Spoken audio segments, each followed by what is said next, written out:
বিড়াল মেও করে কিন্তু মিথ্যা বলেন না। চোখে পানি আসছে। আচ্ছা, so basically this is Saida's closet. আর আমার নাম হলো বিজনেসটা মার শুরু করা। বাবা দেশের বাইরে থাকে, মা অনেক বোর হয়, এই বোরডেম থেকে আসলে বিজনেসটা শুরু। আর সেখান থেকে এখন মা ব্যস্ত থাকে বা ফ্রি থাকে, আমি চাই মাকে একটু হেল্প করতে। সাথে সাথে মার ফার্স্টে ছিল কামিজ কালেকশন, নিজের দেশীয় তৈরি কামিজ। তারপরে যেহেতু বাঙালিরা পাকিস্তানি কামিজ পরতে খুব পছন্দ করে, তো পাকিস্তানি ইন্ডিয়ান কামিজ আমরা নিজেরা নিয়ে আসি, যেমন ইন্ডিয়া থেকে নিজেরা নিয়ে আসতাম কামিজ। তো এরপর আমার কাছে মনে হলো যে মানুষ তো ওয়েস্টার্নও পরে পছন্দ করে, সো আমি যে কর্ডটা পরে আছি কর্ডটা আমি সেল করছি। সো কেউ চাইলে শার্ট বাটন বা বন্ধ করে পড়তে পারবে কর্ডের মতো করে, অথবা স্টাইলিং করে ডিফারেন্ট ভাবে পড়তে পারে। সো মায়ের কামিজের মধ্যে আমি একটু আমার সারা বা ডিজাইনার কালেকশন গুলো ইনক্লুড করেছি। So that's about my business. আর বিজনেস করার মধ্যে যেই মজা, জবের মধ্যে তো সেই মজাটা নেই। কারণ আমি বলছি না যে আমি জব করবো না, বাট আমি আগে মাস্টার্স করতে যাবো। আপনার কোনটা করতে ভালো লাগে, সবকিছুই comfortable, depends on person to person, varies from person to person. So আমার কাছে আমি আসলে জব কখনো করি নাই, বাট আমার কাছে মনে হয় না যে আমার করতে কষ্ট হবে, আমি যে কোনো কিছুর সাথে নিজেকে অ্যাডাপ্ট করে নিতে পারি। প্রতিকূলতা আসলে কাস্টমারদের ডিল করা। যেমন আমি গুলশানে যখন ফেয়ার করছি, আমাদের তো একটা স্টল রেন্ট আছে। সো গুলশানের স্টল রেন্ট, মিরপুরের স্টল রেন্ট, সবকিছু কমপ্লিটলি ডিফারেন্ট হয়, কাস্টমারটাও ডিফারেন্ট হয়। গুলশানে দেখা যায় যে আমরা একটু কোয়ালিটি কাস্টমার এক্সপেক্ট করি, ধানমন্ডি বা মিরপুরের কাস্টমারদের কাছে আমরা একটু কম রেঞ্জের প্রোডাক্টগুলো বেশি একটা শো অফ করতে চাই, বা আমরা বলতে পারি যে আমরা ওইটাই সেল করতে চাই আমাদের কাছে, কারণ দেখা যায় যে হাই রেঞ্জের কাস্টমার একটু কম। বাট গুলশানে আসার পরে দেখা যাচ্ছে আমার যদি আমি বলি আমার এখানে হচ্ছে গিয়ে একটা ড্রেস আছে এটা, সো দিস ইজ সামথিং আমি বলেছি 1500। তো আমি এক্সপেক্ট করিনি যে গুলশানের কাস্টমার বলবে যে এটা আরো অনেক কমে দেওয়া উচিত। সো অবভিয়াসলি আমার একটা স্টল ভাড়া আছে, তারপরে গুলশানের এক্সপেন্সেস ডিফারেন্ট। তো এই সব কিছু বের করার পর আমার কাছে মনে হয় যে 1500 টাকা দিয়ে যদি একটা ড্রেস না নিতে চায়, তখন এটা আমাদের সেলারদের কাছে বা যারা ওনার আছে তাদের কাছে একটু অদ্ভুত লাগে যে কি ব্যাপার, 1500 চেয়ে কম ড্রেস হয়। আর এই মানুষগুলো যখন লারি বে সেলারে যাচ্ছে বা আড়ংয়ে যাচ্ছে, হয়তো এর চেয়েও খুবই কম কস্টিং এর একটা ড্রেস 6000-7000 টাকা দিয়ে কিনছে, তাদের কোনো কিছু গায়ে লাগছে না। আর আমরা একটু মেলায় এসছি বলে তারা হচ্ছে আমাদের 1500 টাকা ড্রেস আরো কমাতে বলে। সো এই এক্সপিরিয়েন্স গুলো আমাদের জন্য একটু ডিফারেন্ট। আমার কাছে জিনিসগুলো অনেক আনইউজুয়াল লাগে যে আর কত কমাবো, কারণ আমার প্রফিট মার্জিনটা কম, আমার কোয়ালিটি ভালো, আর কোয়ান্টিটিটাও আমি চাই ভালো, যে আমার সেলিং অ্যামাউন্টটা যেন বেশি হয়, একটু কম প্রফিট হোক বাট সেল বেশি হোক।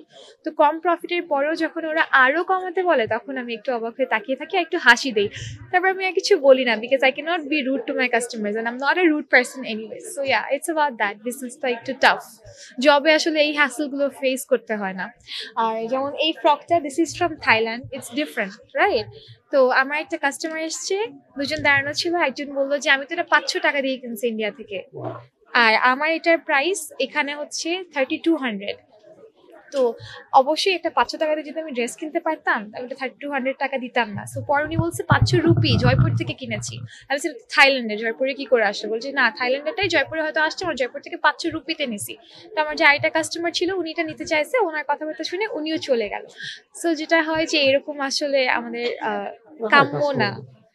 তো সবাই যদি একটু রেসপেক্ট করে, তখন এই জিনিসটা আসলে ভালো হয়। জব একঘেয়েমি, সকালবেলা উঠো, অফিসে যাও, অফিস শেষ করো, তারপরে ওই ডে টু ডে লাইফের সেম রুটিন, আমার একদিনের সাথে পরের দিনটা কখনো মিলে না। সো আমার গ্র্যাজুয়েশন শেষ, এখন আমি চাইলে স্টুডেন্ট পড়াচ্ছি, স্টুডেন্ট পড়াতে ভালো না লাগলে আমি বিজনেসের মমকে হেল্প করছি, মাস্টার্সের জন্য অ্যাপ্লাই করছি। এর মধ্যে যদি মিডিয়াতেও কাজ করা হয় টুকটাক, সো ওগুলোও করছি। যদি শ্যুট আমার পছন্দ হয় যে আজকে নাই, এই শ্যুটটা আমার মিলছে, প্রজেক্টটা পছন্দ হচ্ছে, স্টোরি লাইন ভালো, টিভিসিটা ভালো হচ্ছে, বা আমার প্রোডাক্টটা পছন্দ, তখন আমি ওটা করছি। যেমন আমি এয়ারটেল, নেসক্যাফে, ক্লেমেন এদের সাথে কাজ করেছি, আমার প্রোডাকশন হাউসও ফিক্স করা, তাদের সাথে আমি কাজ করি। So everything is fun, life should be fun. এরকম না যে আজকে সকালে উঠতেই হবে, অফিসে যেতেই হবে, ওই একঘেয়েমি জীবনটা আমার আসলে ভালো লাগে না। আসলে অন্যান্য নারী উদ্যোক্তাদের কি বলতে চান? বাসা থেকে বের হও, বিজনেস করো, জব করো, যাই করবা করো, because you are not like born to do only household works.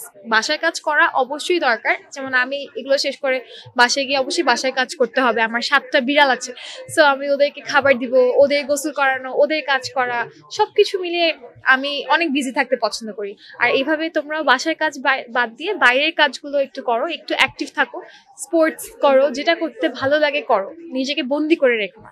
Social মিডিয়ায় আপনি একটা কথা বলেছিলেন যে মানুষের সাথে বিড়ালকেও বিশ্বাস করা অনেক ভালো। ওই যে 500 টাকা দিয়ে জীবনে এই ফ্রকটা কিনে নাই। বিড়াল মেও করে কিন্তু মিথ্যা বলেন না, ওনার জন্য ওর 2টা কাস্টমার চলে গেল। সো এই জিনিসটাই আর কি। সো মানুষের থেকে তো বিড়াল ভালো, তাই না? I choose cats over humans, কারণ আমার পছন্দ বিড়াল, কুকুর, অ্যানিমালস। আমি বেসিক্যালি অ্যানিমাল লাভার, সো আমার ভালো লাগে। মানুষের মধ্যে অনেক জিলাপির প্যাচ থাকে, ওটা বিড়াল কুকুরের মধ্যে থাকে না। চোখে কেন পানি আসছে? মানুষকে ঠকাইছে? চোখে পানি আসছে এইসব স্টোরি বানানোর জন্য যে মিথ্যা কথাগুলো বলেন। কোনো চোখে পানি আসে না, অনেকক্ষণ একটা লাইট ধরে রাখছে আমার ফেসে। মানুষ আমাকে কখনো ঠকায় না, এই ঠকাঠকি খেলা আমি খেলি না।